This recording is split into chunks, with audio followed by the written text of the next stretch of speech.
সেই বিষয়ে তাদেরকে সুযোগ দেওয়া, যাতে সেই বিষয়গুলো তদন্ত করে যারা গুম হয়ে গেছেন সেই ব্যক্তিগুলো যাতে আমরা ফিরে পাই প্রথমত। তারপরে সেই গুমের সাথে যারা জড়িত তাদেরকে চিহ্নিত করে সেই গুমের সাথে জড়িত ব্যক্তিদেরকে আইনের আওতায় এনে তাদেরকে চূড়ান্ত শাস্তির জন্য তাদেরকে নিশ্চিত করা হয়, সেই বর্তমান সরকারের কাছে। আপনারা দেখেছেন হাসিনা কয়েকদিন আগেও বলেছিল হাসিনা পালায় না, পালায় না, কিন্তু তারপরে দেখা গেল উনি পালিয়ে গেছেন।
আরেকটি বিষয় বিভিন্ন সময় লক্ষ্য করা যাচ্ছে বিভিন্ন এলাকাতে, আমি আমার এলাকাতেও দেখেছি বিভিন্ন স্কুল কলেজ মাদ্রাসা এগুলো নিয়ে ছাত্ররা আন্দোলন করছে।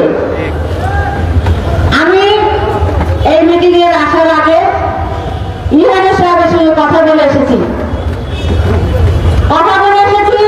ওনার সঙ্গে আমি জানতে চেয়েছি যে যারা 15